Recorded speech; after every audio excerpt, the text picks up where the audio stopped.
Bonjour tout le monde, bienvenue à La Chaise Bleue en direct de Montréal Connect. Aujourd'hui, j'ai la chance d'avoir Lamine Niang, directement du Soleil de Dakar, qui est directeur général. On va parler beaucoup de transformation numérique, de besoins en fait culturels, de voir des modèles d'affaires évoluer dans un environnement qui est un peu différent de la nôtre. Mais vous savez, il y a beaucoup d'entreprises au Québec, au Canada, aux États-Unis, partout dans le monde en fait, qui ont vécu cette transformation numérique-là. Donc, on a la chance de parler aujourd'hui avec Lamine. Lamine, bienvenue sur le podcast La Chaise Bleue. Cet épisode de La Chaise Bleue vous est fièrement présenté par GLM Conseil. Acolyte de la transformation dans votre entreprise à l'ère du numérique. Lamine, j'aimerais ça que les auditeurs ils savent qui t'es. De où tu arrives? Là, je l'ai mentionné, tu es DG, mais tu nous parler un petit peu de ton parcours, nous donner un peu de jus, là, un peu de gaz. Je n'oserais pas dire Lamine revient en retour à la case départ ou en retour au pays natal, mais c'est quelqu'un qui a vécu au Québec pendant 18 ans. Ces dernières années, j'étais ici administrateur scolaire, j'ai directeur adjoint à l'école secondaire Félix Leclerc. J'ai travaillé dans la technologie pédagogique, consultance aussi en technopédagogie. J'ai travaillé aussi avec le ministère de l'Immigration dans la formation des adultes. J'ai fait mes études universitaires ici, donc j'ai été aussi enseignant français et médias dans plusieurs écoles secondaires ici au Québec. Donc la famille est encore là. Alors, juin 2024, donc il y a quelques mois, j'ai reçu une proposition du gouvernement du Sénégal, donc qui m'ont nommé directeur général de la Société sénégalaise de presse et de publication Le Soleil. Donc, c'est une entreprise d'État dans la presse écrite qui existe depuis 1970. Donc, on a environ 200 employés. Donc, c'est un média, c'est une institution. Hein. Aujourd'hui, depuis que je suis arrivé, j'ai reçu pas moins de 12 ambassadeurs de différents pays donc qui viennent, qui nous rencontrent parce que tout ce qu'on diffuse, ça a un caractère institutionnel. Donc, c'est crédible, c'est un média où tout ce qui s'y passe comme information a quand même un caractère avec des enjeux énormes. Donc, tout l'importance que nous accordons au professionnalisme et on a des journalistes, je peux considérer que c'est parmi les meilleurs en Afrique et en Afrique de l'Ouest. L'Afrique francophone, disons. Oui. Et donc, c'est toute une expérience. Et le Soleil, on est dans l'édition, on est aussi dans l'impression, parce que notre journal est tiré par notre unité d'impression. On a donc un personnel administratif, des journalistes, bien entendu. C'est un journal. On a aussi le personnel administratif. Hein. Et donc, il y a tout ce beau monde qui est là, qui travaille et qui ont bien reçu ma nomination. Et depuis que je suis arrivé, l'objectif, c'est comment aujourd'hui vivre la transition, la transformation numérique. Puis pour ajouter à ça, c'est qu'il y a deux grands gains d'une transformation numérique, tu sais, puis on en fait beaucoup, là, puis on tripe avec les clients qu'on a puis les gens qu'on collabore. Soit que ton but, c'est de réduire la dépendance envers des individus. Ça, c'est un gros résultat. Tu sais, ça veut dire Roger, Manon, Pierre, les gens qui font des tâches que c'est les seuls qui sont capables de faire dans une organisation. Ça, on veut éliminer ça. Tu sais, on veut être capable de réduire cette dépendance-là. Puis le deuxième, qui est pour moi le prioritaire, c'est un changement de modèle d'affaires. Comme toi, tu vas vivre deux gains potentiels. Il y a le gain de réduction de dépendance, ça veut dire avoir moins de gestion de risque au quotidien de perdre un employé, puis être plus efficace, on va se dire. Puis le deuxième, ben, c'est ton modèle d'affaires. Vous allez évoluer vers un modèle d'affaires qui est beaucoup plus à jour dans l'industrie. Tu sais. Et vous permettre d'avoir un élément différenciateur meilleur par rapport à la compétition. Êtes-vous un monopole ou non? Oui. Oui. Oui, hein? Ah, OK, ben monopole, ça, c'est... Pas monopole dans le sens où il y a d'autres journaux qui existent exactement au Sénégal, presse privée, mais au niveau public, c'est comme le Radio-Canada, finalement. C'est le Radio-Canada, d'une certaine façon. OK, fait que ça, c'est peut-être... Le Monde en France. Okay. Donc, à ce niveau-là, oui. Ouais. Il y a beaucoup d'ailleurs, il y en a énormément. Mais l'enjeu en soi, c'est pas quelque chose qui est spécifique au Soleil, mais le Soleil comme média public, et qui doit vivre cette transition numérique, c'est comment nous, et c'était ça aussi notre question, on a commencé à en parler tout à l'heure, Benoît, c'est comment au niveau organisationnel, comment amener les gens vers ce changement, parce que c'est tout un changement, et c'est pas évident. Je dirais pas qu'il y a des résistances, mais comment amener tout le monde à embarquer dans le projet. Il y a des résistances. Oui, c'est sûr qu'il y a des résistances. Exactement, parce qu'il y en a qui ne comprennent pas, mais comment partager la vision et que tout le monde embarque dans ça pour que ça soit bénéfique, mais que ça soit systémique. Et j'ai bien aimé cet élément que oui, au lieu de travailler en silo, on prend tout. C'est de la transversalité qu'on a besoin de travers les fonctions de l'entreprise. Exactement. Ça, c'est clair. Là. Puis souvent, c'est de voir aussi, vous avez travaillé sûrement avec beaucoup d'entreprises, ça va être quoi les points de résistance, ça va être quoi les points où il faut mettre l'accent pour que tout le monde embarque plus rapidement, ça va être quoi les gros défis. C'est tout cela qu'on a besoin de savoir en termes d'idées. Ben, il y a une phrase que je vais te dire par rapport à ça. C'est un de mes clients qui l'a dit, qui était CIO chez ArcelorMittal, Louis Plante. Ancien CIO VP technologie, je pense que c'est 1,6 milliard, 1,9 milliard le chiffre d'affaires. On a fait plein de transfo numériques. Puis c'est là usine, juste en termes de directeurs, là, il y avait 80 directeurs, il y avait 9 VP. C'est un top 80, c'est une grande organisation. On devait gérer la perception, l'engagement de 80 personnes pour quasiment 3000 employés. Mais c'est les 80, là, parce que ces 80-là ont un impact direct sur la gestion. C'est tous des leaders, c'est tous des influenceurs dans leur entreprise. Mais il y a plusieurs leçons, lessons learned là-dessus, mais une des belles phrases qu'il a dit, c'est, il a dit, Nick, les gens adhèrent au changement auquel ils contribuent. Puis ça, là, ça m'est resté marqué. Puis cette gestion-là du changement que tu amènes, Lamine, c'est avant, pendant et après. C'est tout au long. Puis surtout le avant, c'est plus dur à rattraper si tu n'as pas fait cette démarche-là en amont de créer le momentum puis de faire participer puis contribuer les gens qui vivent des frustrations au day-to-day. Personne n'a un travail parfait. Ils ont des aberrations. Il faut que ça sorte, ça, cette chose-là. Il y a des façons de faire pour ça. Pour moi, la première étape, tu n'as pas le choix de faire une étude de maturité de la situation actuelle. Ça veut dire ça peut être des sondages, ça peut être des entrevues. Moi, je considère que les deux sont importants. Là.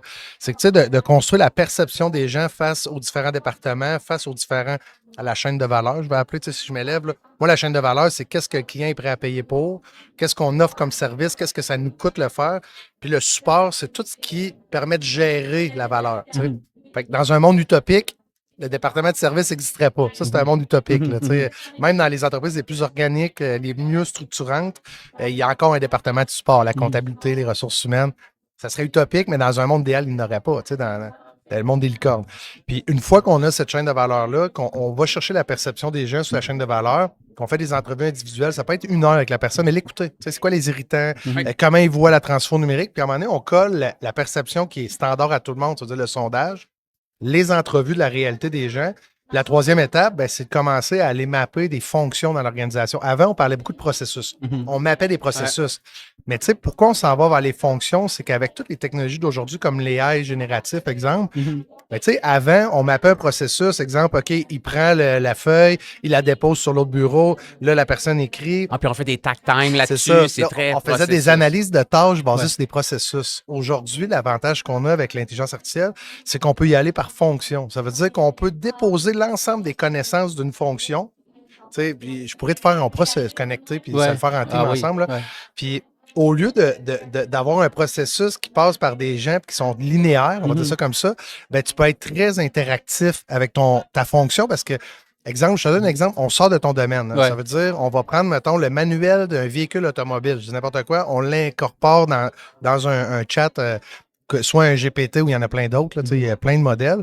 Puis, ton véhicule fait un bruit, tu pourrais lui dire « Hey, mon véhicule fait un bruit comme s'il y avait un coup qui se donnait dans l'aile droite en avant toutes les 5 minutes. Puis là, il va dire « Veuillez valider votre cardan, veuillez valider votre bearing de roue, veuillez tatata. » Puis là, tu pourrais dire « OK, maintenant, je veux changer un bearing de roue. Dites-moi toutes les pièces que je dois acheter. » Il te le sort. T'sais. On n'est plus dans une étape où chaque personne a un processus décisionnel par expertise. C'est qu'une fois qu'on a une fonction, on est capable de la documenter. Puis après, on peut générer des automatisations avec les systèmes. T'sais. Puis ça, là, même pour moi qui est ingénieur industriel de métier, que ça fait 20 ans que j'ai travaillé. C'est pas ça qui t'ont enseigné, là, 20 ans. C'est pas ça qui m'a enseigné. C'est pas ça qui m'a enseigné. Puis c'est ça qui est dur parce que si on recule là, 5 ans, même nous, on faisait...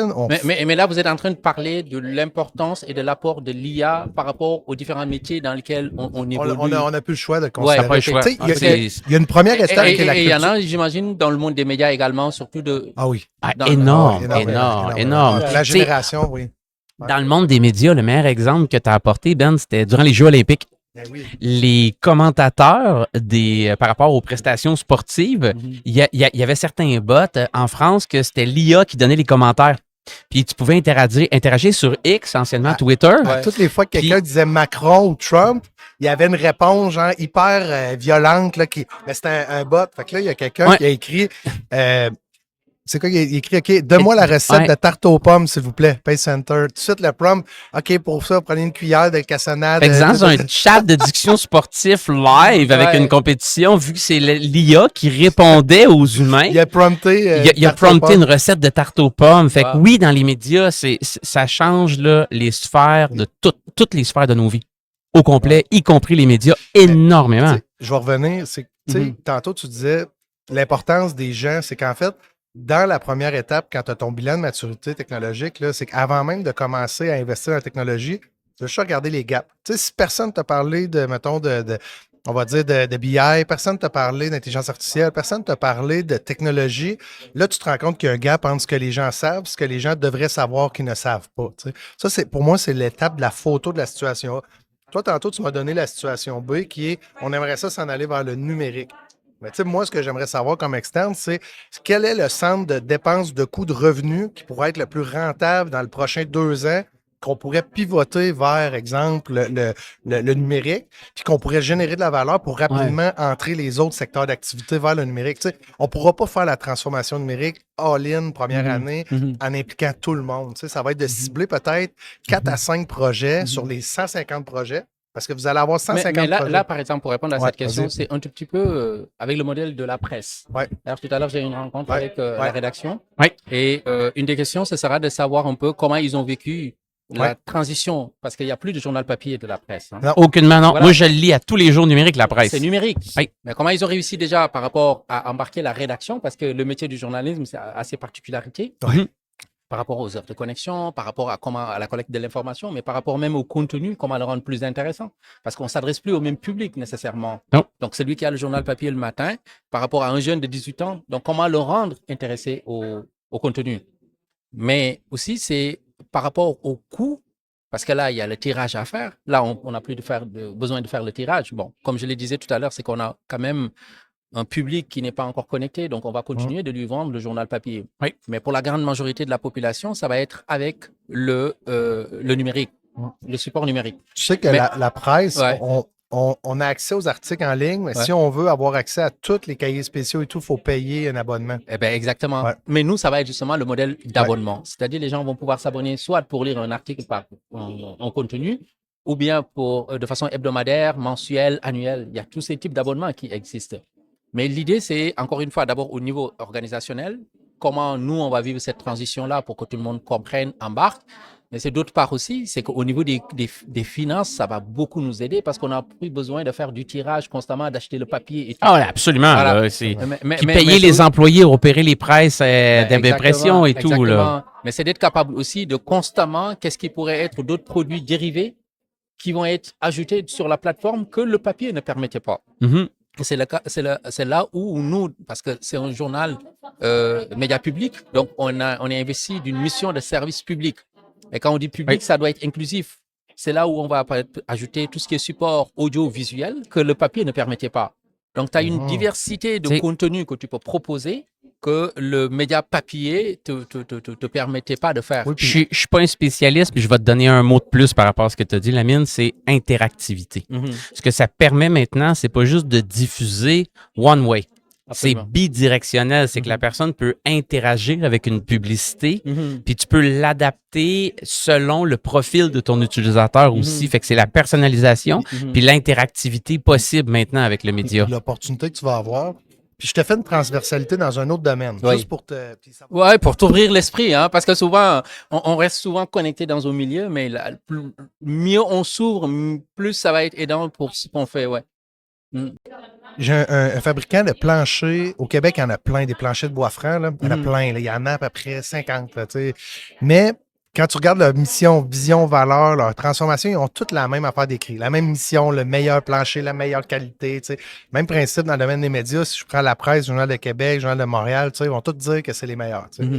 Puis lui, en fait, ce qu'il a fait, c'est que dans chacun des paquets qu'il vendait, il voulait trouver son client puis il voulait se connecter avec son client. À la base, il pensait que son client, c'était la personne qui achète du plancher pour sa maison. Tu sais, c'est Ginette, elle avait un beau plancher. Il s'est rendu compte assez vite que son client, c'était la personne qui installait les planchers. Parce que la personne qui fait l'installation, là, lui, il veut que ça s'installe vite. Il veut pas de retour de non-qualité. Puis, il veut qu'il ne se graphine pas le plancher parce qu'il peut avoir une réclamation en installation. Tu sais. Donc, il s'est mis à mettre des QR codes sur ses boîtiers de plancher. Tu sais, là, fait que ça veut dire que l'installateur pouvait gagner une télé, des billets pour aller voir les Yankees à New York. Fait qu'il était capable de savoir combien de planchers s'installaient en temps réel. Non seulement il était capable de savoir où le plancher s'installait partout au Canada, aux États-Unis. Et encore pire, c'est que si Roger, là, il installait des planchers, puis il scannait, puis là, à un moment donné, pendant 2 mois, Roger installe plus de plancher. Il était capable de rentrer sur Facebook avec le gars, de dire « Hey, salut Roger, ça fait 2 mois que tu n'installes plus de plancher, comment ça va? Ah, j'ai changé de compagnie, maintenant je travaille pour un autre contracteur, j'ai déménagé en Floride. Ah oui, pour quel contracteur? Puis là, ce qu'il faisait, c'est que tout de suite, il appelait les contracteurs, il envoyait en consigne, exemple, je sais pas moi, 10 palettes de plancher gratuits, va l'essayer chez tes clients, vends-le. Puis après ça, ben, il ramassait un marché. Tu sais. Fait que le fabricant de plancher qui se transforme numériquement va chercher la donnée sur l'utilisateur de son produit. Fait que, tu sais, dans le domaine du journal, tu sais, on va dire ça comme ça, des médias, ce qui est intéressant, c'est qu'à partir de maintenant, tu vas savoir le taux d'engagement, les types de contenus, puis tu vas pouvoir les adapter. Le profil démographique des gens qui utilisent. Mais justement, et ça, je pense, c'est le nœud même de cet enjeu-là, c'est qu'aujourd'hui, quelqu'un qui achète le journal papier, on ne peut pas savoir qu'est-ce qu'il lit, qu'est-ce qui l'intéresse. Absolument.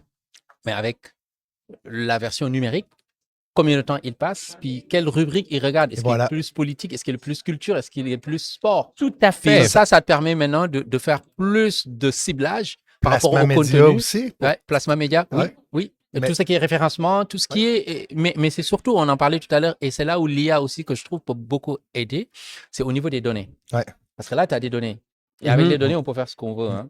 Puis c'est l'or, c'est le nouvel or. C'est l'or blanc qu'on appelle. Exactement. Fait que on a vraiment besoin de ça. Puis j'ai même vu certaines places qui, au travers les informations, les articles et ainsi de suite, pour avoir encore un meilleur taux d'engagement, donner accès à l'article complet si le client répondait à un sondage. Fait que, tu sais, au niveau de la société, on a des questions, c'est quoi les orientations. Tu peux même venir qu'à être en interaction avec ton client au travers ces données-là, puis systématiser par la suite différents rapports, puis adapter le contenu avec l'IA, c'est complètement fou où on peut aller avec ça. Mais ou aussi qu'il y a quelque chose que dans ton rétroviseur, là, puis ça, j'ai hâte qu'on en reparle quand tu vas être rendu là, mais tu sais, quand l'exemple, les sports comme RDS, que tu connais RDS un bien peu, sûr, là, oui. tu sais, RDS. Il y a 15 ans au Québec. Je sais, mais dans ce temps-là, c'était peut-être TSN qui écoutait au CBC, tu sais. Mais RDS, tu sais, ils ont aimé ça quand ils ont passé en ligne, c'était super cool. Puis là, à un moment donné, il y a eu des polémiques. Tu sais, en voulant dire, il y a des gens qui pouvaient écrire puis avoir des réactions, parce que tu sais, quand tu as un journal papier, il n'y a pas de réaction. Là. Oui. Tu sais, mais là, les gens, là, ce qui arrive, c'est qu'il faut que tu gères des tu sais, il y a des métiers chez vous, là, on va appeler ça des animateurs de communauté. Ça, t'en as pas encore, là, d'après moi. Là, il va falloir les que t'en community gardes. managers, c'est ça? Ben, ouais, mais t'en as pas en ce moment. Oui, j'en ai. Là, ils vont être live en ligne. Oui. Il va falloir qu'ils répondent aux articles. Fait que ça vient avec mais pour l'instant, on l'a parce qu'on a les pages Facebook. Bon, ça, c'est plus facile à créer par rapport au site. Fait que, mais ça va exploser. Un beau là. projet devant toi. Là. Toi, tes prochaines 5 prochaines années, c'est un beau défi de vie. Là. Ah non, c'est... T'as-tu des jeunes enfants, toi? Oui, j'en ai. Il y a quelque chose de curieux. Quel âge, tes enfants? 18 ans, 13 ans et 9 ans. OK, c'est ça. Fait que là, t'as plus de lousse un peu. Là. Oui. C'est pour ça qu'ils sont encore ici. OK. Ils sont encore ici. J'allais dire, si t'as des enfants de 6 mois, 1 an, 2 ans... Non. Prêt à break. Non. Ça va rentrer. Mais c'est là où, justement, je trouve ça tellement... C'est beaucoup d'énergie. Hein. Ça demande énormément d'investissement. Je parle juste intellectuellement, puis la mobilisation des équipes et tout ça, mais c'est stimulant. C'est très stimulant, puis surtout que là, il y avait une attente quand je suis venu de quand est-ce qu'on va développer cette plateforme-là, quand est-ce qu'on va avoir notre propre site Internet. Mais comme je le dis, moi, c'est pas juste un site d'information. Un site d'information, c'est facile là, à créer. Mais comment tu vas intégrer les modules de paiement? Comment tu vas faire que ça va rejoindre la communauté? Comment tu vas faire que ça va atteindre les standards aussi? Par exemple, la presse, c'est une référence. Mais tu savais et c'est sûr qu'ils te l'ont dit, mais la presse vend leur développement qu'ils ont fait. Ah oui, ils le vendent. Là. La presse, quand ils ont investi au début, c'était plus long, beaucoup plus coûteux parce qu'ils l'ont fait, oui, pour eux-mêmes comme premier client cobaye, mais ils revendent cette plateforme-là à d'autres médias par la suite. C'était dans le modèle d'affaires de la presse de revendre tout le développement informatique parce que, tu sais, ça coûte cher développer des logiciels. Ça pollue développer des logiciels. Tu sais, une conversation d'1 heure avec ChatGPT, c'est 1 demi-litre d'eau potable. à chaque heure de conversation. C'est fou, là. Fait qu'il faut y penser aussi. Il y a une consommation responsable du numérique. Fait que la presse, quand ils ont développé, ils se sont dit, on va pouvoir le revendre à d'autres. Fait que, tu sais, ils ont eu un gros coup de développement qui amortissent sur des ventes qu'ils refont à d'autres médias par la suite. Je te lance sur cette piste-là. C'est intéressant, non? Toi, tu les rencontres l'après-midi, là. Oui, je les rencontre. Ben, tu pourras lui demander, oui, tu peux t'inspirer de ce qu'ils ont fait, mais moi, je pense que la dimension sociale, il faut qu'on s'aide entre entreprises, entre nations, avec des développements qu'on a faits pour pas do not reinvent the wheel. Mais parce que, et là, on va vers une autre avenue. C'est comment dans les pays africains, ils ont raté un peu beaucoup la transition technologique. L'imprimerie, il y a eu beaucoup de révolutions dans le passé. Mais aujourd'hui, on vit une révolution numérique. Et les pays africains ne doivent pas rater cette avenue-là, parce que c'est une infinité de possibilités qu'avant, il fallait disposer de grandes technologies pour le faire, ce qu'on n'a plus besoin. Aujourd'hui, il y a plus de souplesse dans ces technologies qu'on utilise. Il y a plus de possibilités d'appuyer des pays et de les sortir de la pauvreté, même beaucoup plus facilement qu'avant. Et c'est là où, justement, surtout l'éducation universelle. Exactement. Moi, c'est vraiment drôle. Moi, mon cousin est sénégalais. Ah oui, Il s'appelle Pokin Diouf. Il est directeur général au B-Fly. C'est un gars qui a fait les clubs med partout, puis il a toute sa famille au Sénégal. Puis justement, j'étais allé prendre une bière avec lui vendredi soir, puis on a déjeuné ensemble samedi matin. Ça a donné qu'on était proches. Puis par rapport à ce que tu viens de dire, tu sais, lui, c'est une des choses qui le concerne beaucoup. Puis il retourne toute sa famille est là. Ils ont un hôtel là-bas au Sénégal. Puis en lien avec ce que tu dis, l'Afrique, il ne faut pas manquer ça. Ce que je parlais avec lui, c'est un des termes de la transformation numérique qui s'appelle la dématérialisation. Maintenant, là, tu peux avoir un manufacturier qui a, je dis n'importe quoi, 50 millions de chiffres d'affaires, puis qui ne l'a pas vu venir, mais c'est une fille dans son sous-sol qui a réussi à compétitionner cette entreprise-là. Absolument. Pourquoi? Parce que la dématérialisation, maintenant, il y a plein de choses qui sont accessibles, disponibles à un prix tout à fait modique. Puis c'est ton entrepreneuriat, ta créativité qui va te permettre d'aller compétitionner avec des gens que ça n'aurait jamais été possible il y a 15 ans parce que tu avais une barrière à l'entrée, il faut investir 10 millions pour acheter de la machinerie. Maintenant, on ne l'imprimera plus, le journal. Absolument. On va le mettre numérique, le journal. Par contre, ils vont garder un hybride pour les gens qui n'ont pas accès à la technologie. C'est une transition, puis c'est correct. Et d'ailleurs, la presse a fait ça aussi, là. Ben oui, j'ai été à Londres, en fait, il y a une semaine, puis j'ai visité The Times, le journal. Eux, ils sont en tirage environ 500 000 par jour. En fait, 100 000 tirages papier, mais au niveau de la connexion Internet, c'est 500 000 par jour de visiteurs. C'est fou. Donc, ils ont vu toute la différence de 100 000 à 500 000 par jour. C'est énorme. Mais ils ont réussi quand même à garder la version papier. C'est une option. Et nous, par rapport aux enjeux socio-culturels, comme je disais au départ, parce qu'il y a du monde qui ne sont pas encore connectés, parce qu'on a encore des villages où la connexion n'est pas encore dispo. Et il y en a aussi des choix. Il y en a, moi, fouetter le journal le matin avec une tasse de café, ça peut faire aussi une différence. Mon frère est journaliste, puis lui, le journal de Québec. Avant, c'était Le Soleil, là, mais là, Le Soleil, il n'existe pas à Québec. Mais le journal de Québec, il le feuille à tous les matins. Ben voilà. Tous les matins. Donc, il y en a qui restent conservateurs, et je comprends. Mais l'idée, c'est qu'aujourd'hui, avec le numérique, on va toucher un public qu'on ne serait pas capable de toucher en restant avec le papier. Aujourd'hui, le journal, il y a une grande communauté sénégalaise établie dans la diaspora, mais le journal se limite au Sénégal, et moi, il me le demande constamment. Ah oui? Ben même pour nous à l'international, tu sais, moi, quand je feuille des articles, je tombe sur des articles, exemple, du Sud-Ouest en France, je tombe sur des articles de Belgique, là, je vais tomber sur des articles du Sénégal parce qu'ils vont être disponibles. Voilà. C'est-à-dire, aujourd'hui, on fait tomber toutes les barrières culturelles. C'est-à-dire, il y a cet enjeu que beaucoup ne voient pas. On voit, oui, l'aspect, ça nous permet d'économiser, ça nous permet de faire plus de sous, plus de profit. Mais c'est aussi, aujourd'hui, ça permet de briser des barrières, de ne plus créer ces fossés-là qui existaient avant.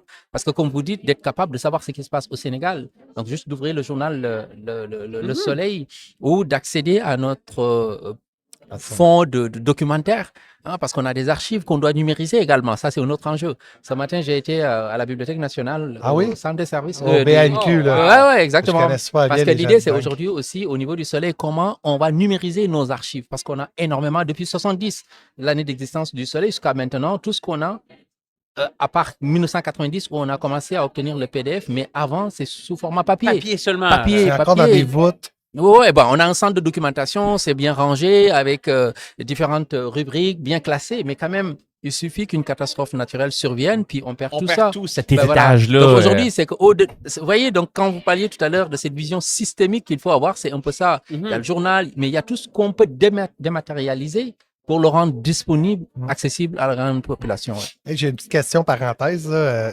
Quand tu es allé ce matin la banque, est-ce que tu as visité le Fab Lab? Non, Non, OK, ils sont rendus avec des imprimantes 3D, un centre de fabrication. La bibliothèque est en train de devenir un centre de connaissances. Mais je pense qu'il y en a physique, il y a la BANQ, la bibliothèque, mais il y a le centre de documentation, OK, là où ils font les archives, sur la rue Holt, aux archives nationales. aux archives nationales. C'est là-bas OK. où j'ai été, oui. OK, fait que là, tu voyages à travers le monde en ce moment. Ben, en ce moment, oui, c'est dans les pays où je pense que je peux obtenir beaucoup d'informations.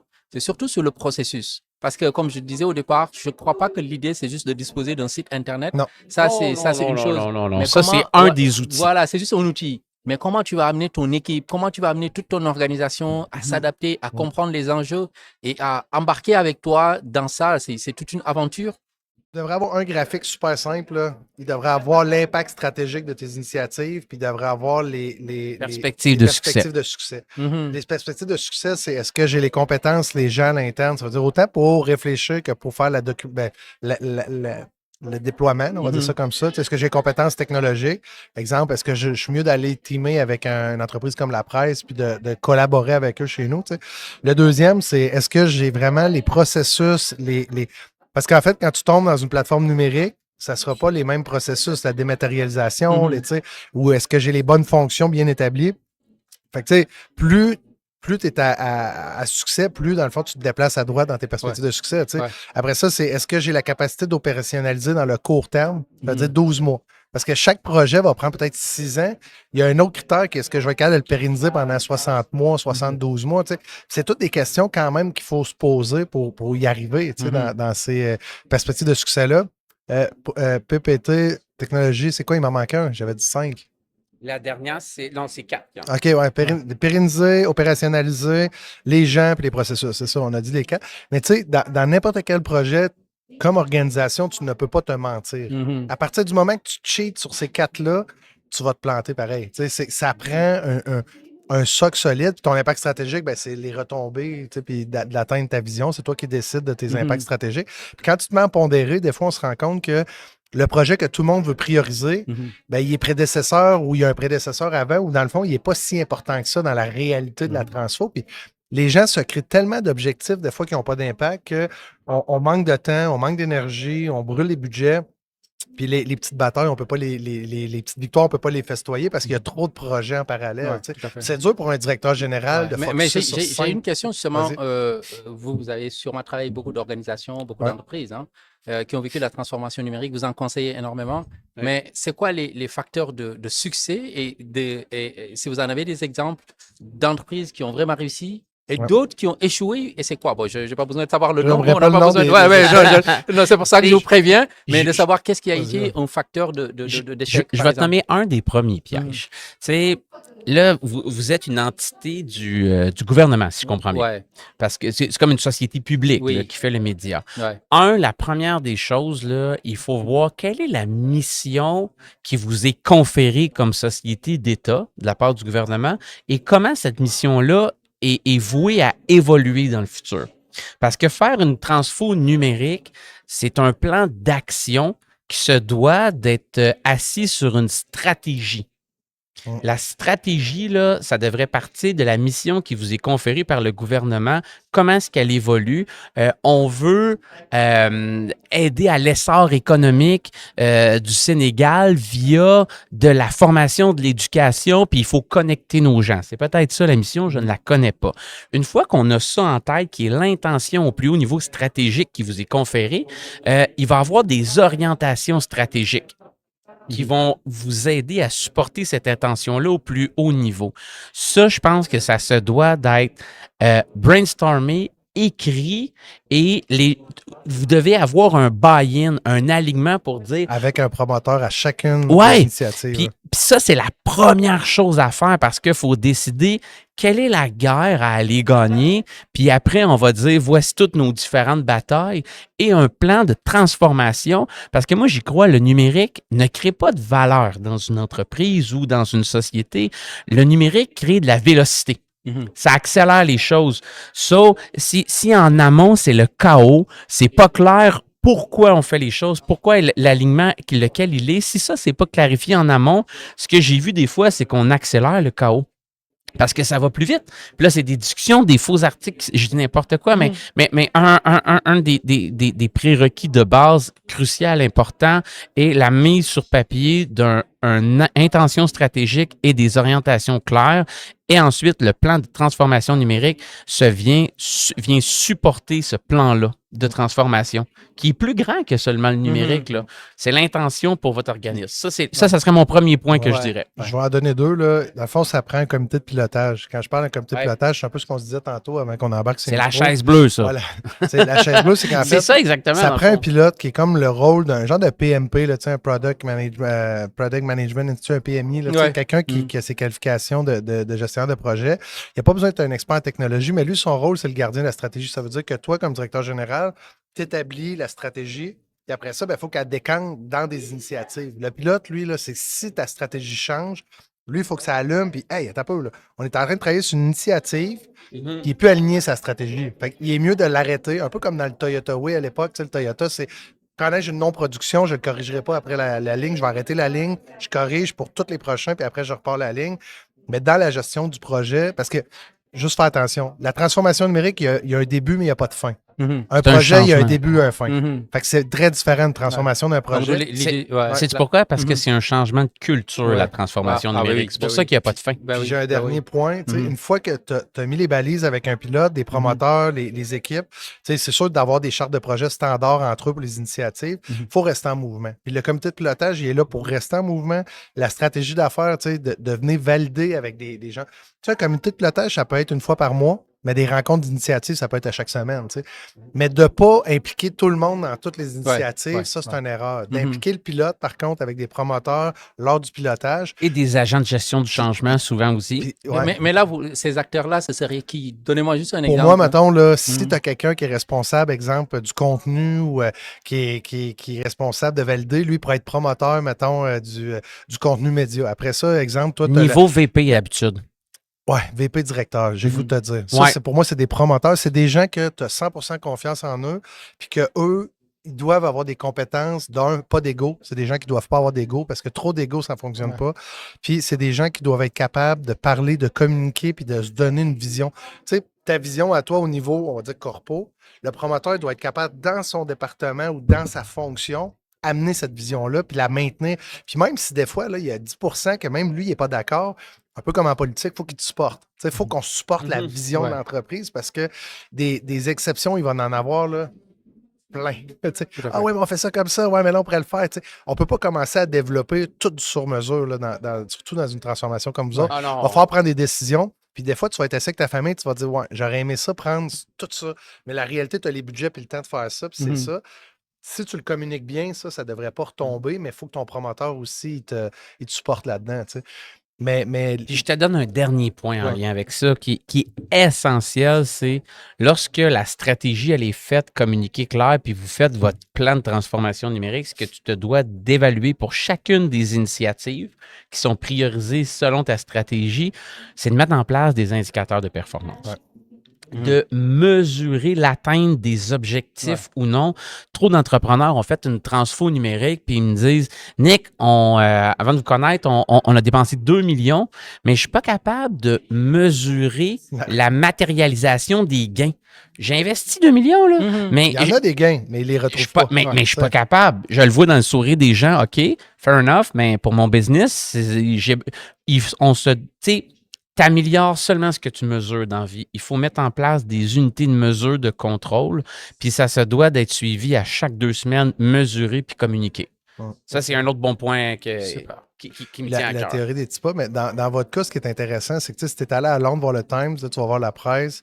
J'imagine, est-ce que tu vas voir des journaux aussi en France ou non, moins en Oui, France? Ouais. oui, dans le futur, Fait oui. que, tu sais, ben, sûr que tu vas aller voir, tout le monde va avoir leur recette du succès, mais ça Ouais. reste que le plus beau succès, ça va être toi, tes promoteurs, ton pilote, puis tu sais, si tout le monde est impliqué comme Votre dans les recette à vous, initiatives, là. ouais, c'est votre recette, là. C'est votre Mhm. culture, dans le fond. C'est Ouais. votre authenticité Ouais. à l'ère du numérique, là, on va Mhm. dire ça, là.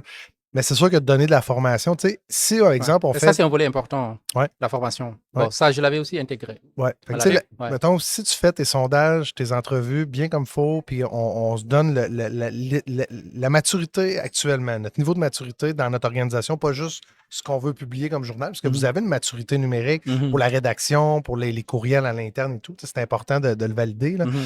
Puis une fois qu'on a ça, ben, une fois que tu as les gaps, c'est le fun de, au lieu de faire un retour, tu sais, de dire ah ben voici votre perception, voici comment on est mauvais, Mhm. ben, c'est peut-être de le faire sous forme de formation, mais en se basant sur vos statistiques à vous, sur votre Ouais, résultat de tout à fait, maturité. tout à fait. Fait que tu sais, d'expliquer, tu sais, voici ce qui se fait dans un autre pays, Mhm. voici ce qui se fait avec tel journal, exemple des affaires en Allemagne. Mhm. Puis nous, mais voici notre situation actuelle, voici où on va aller. Tu sais, puis c'est sûr qu'il y a des tâches que vous faites actuellement qu'avec le numérique, vous n'aurez plus besoin de faire, là. C'est sûr, ça. Tu sais, de la mise en page, on en fait de moins en moins, là. Ça s'automatise beaucoup. Du placement d'articles, tu sais, même Publicitaire, la création ben, de contenu change. tout ce qui est, exemple, tu sais, mettons, quand tu envoies un journal papier, tu ne fais pas de référencement de mots-clés. Oui. Là, on va tomber dans le web. Absolument. Ça va être Ouais. tu sais, il y a tellement de champs d'expertise, puis il y a beaucoup de métiers. Mhm. Fait que c'est sûr de ne pas mélanger les métiers. On ne peut pas demander à quelqu'un qui est un plombier de faire une toiture, là, tu sais, oui, quand c'est ton beau-frère ou ton ami, tu sais. Mais la réalité, c'est que les gens qui font du placement média versus ceux qui font de l'architecture système ou ceux qui font de la promotion, on va dire, de vente en ligne, c'est tous des gens qui ont des compétences un peu complémentaires, qu'on pourrait dire. Dernière question. Qu'est-ce Ouais. que vous pouvez apporter au soleil? GLM, Et si on va vers un... on y répond après. Ouais. Je te donne juste un dernier point. Oui, Tu m'as d'accord. demandé des différentes erreurs. On pourrait partir, Ben et moi, trop longtemps. On Ouais. va arrêter après celle-là, mais c'est un des éléments clés, je pense, qui est hyper important. C'est des fois, moi, j'ai de la misère avec l'expression transformation numérique. Ah ouais. Je trouve que c'est limitatif. Mhm. En fait, ce que les gens souvent ont besoin, c'est une transformation d'entreprise Mhm. à l'ère du numérique. Ah, c'est bon, ça. Et ça se fait Mhm. une belle transformation alignée sur une stratégie claire, là, comme je te l'ai. On peut se tutoyer? Bien sûr, bien OK. sûr. Ouais. Comme je te l'ai dit tantôt, Mhm. mais ça se fait à 3 niveaux, Mhm. une transformation Mhm. à l'ère du numérique. Mhm. Ça se fait PPT. People, Process, and then Technology at the end. Donc, tu vas avoir une transformation humaine, une transformation des processus d'affaires. Une fois que ça, c'est fait, là, à la fin, tu mets une technologie pour supporter le tout Mais par la c'est- suite. bon, je pense que ça, je l'ai comme Ouais. compris Ouais. quand Ok. je parle de ce changement de culture organisationnelle. Parce que c'est l'humain d'abord. Parce que je sais que ça, 100%. ouais, on part avec eux. Mais quels sont les outils? Qu'est-ce qu'il faut mettre en place? Comment les amener? Ça va être ça. C'est quoi les stratégies? Quoi. Excellent. Puis tantôt, tu posais la question comment on peut aider une organisation comme toi, mais c'est comme on fait déjà avec nos clients, c'est qu'en fait, on met en place le pilotage. Ça veut Ouais. dire, le pilotage, là, c'est le avant, c'est qu'est-ce qu'on va chercher comme données pour se mesurer actuellement. Là, tu sais. Puis il y a différents modèles. Tu sais, Boston Consulting Group ont leur modèle, McKinsey a un modèle, BFI en France ont un modèle. C'est BFI comme la BDC BFI. canadien? Ouais. Ils ont un modèle. Tu sais, tout le monde a des modèles, mais en réalité, ce qu'on veut savoir, c'est quoi notre niveau puis comment on le vulgarise pour que les gens qui ne sont pas des experts numériques le comprennent. Puis après ça, ben, c'est de prioriser l'ensemble des initiatives pour être capable d'atteindre la stratégie d'affaires. Puis le plus gros erreur, c'est que les gens, ils s'en mettent beaucoup d'impact. Tu sais, j'ai vu des usines, là, pour vrai, ou même, tu sais, je vais aller dans le service, on travaille avec des villes, là, il y avait 140 projets. Tu sais, ça peut pas être 140 projets. Là. Dans le fond, c'est 5 projets qui se découpent en peut-être 30 initiatives. Puis dans l'initiative, il y a des points à abattre. Mais c'est pas 140 projets. Mhm. Fait que c'est de revenir dans la chaîne de valeur. Fait que tout ce qui est dessiner la chaîne de valeur, dessiner le nouveau modèle économique avec les différents chantiers, définir les cahiers de charges. Valider Puis- le bilan de maturité Ouais. actuel. Ouais. C'est important de savoir d'où on part. Mhm. Tu sais, tu veux te rendre ici, mais il faut faire le bilan de maturité actuel. C'est d'aider dans la communication après à travers les initiatives. Tu sais, c'est de standardiser. Si, exemple, mettons, on va dire, tu as 10 initiatives. Ben, c'est que les 10 initiatives avancent, mais avec les mêmes outils pour pas qu'un département utilise, exemple, OneNote, un autre utilise une autre technologie ou papier. Faut tout harmoniser. Ouais. Tout, c'est ça. Parce qu'après, quand quelqu'un quitte ou quand quelqu'un a vraiment un impact, tu te rends compte, hey, c'est un champion dans mon organisation, j'aimerais ça qu'il devienne un pilote ou même un expert interne en amélioration continue, exemple. Ben, cette personne-là, quand elle change de département, elle ne rebâtit pas des nouveaux outils parce que il y a des standards qui existent pour aider à faire ça. Il y a combien d'employés à l'heure actuelle? 200. Mais 80, c'est les journalistes. Okay. Après, on a du personnel administratif, on a des correspondants aussi, on a l'imprimerie avec des agents qui travaillent là-bas, puis on a des services commerciaux, donc avec des agences un peu partout dans différents endroits du Sénégal. Tu sais, notre première étape, en tout cas, nous, va être de comprendre votre stratégie d'affaires. Tu sais, je te demande, il y a combien d'employés? Tu sais, par exemple, au niveau de l'imprimerie, qu'est-ce qu'on va faire dans notre stratégie avec ces gens-là qui, éventuellement, il n'y aura plus de presse à opérer un jour, peut-être?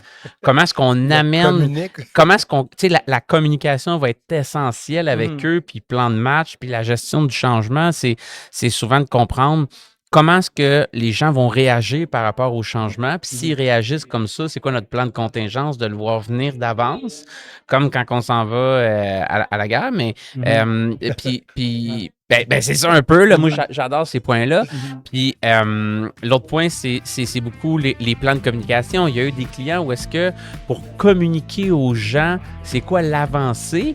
On a fait des émissions de radio comme on fait là. Ah ouais. Puis on les a diffusées juste à l'interne, juste pour les employés à la gang. Puis là, on reçoit toi, mettons, on reçoit le directeur de la rédaction qui vient nous parler. C'était quoi l'évolution dans les derniers mois? Tu nous avais dit que tu ferais... C'est quoi? Tu te souviens, il y avait un employé qui avait eu une mauvaise décision. Tout le monde percevait la mauvaise décision.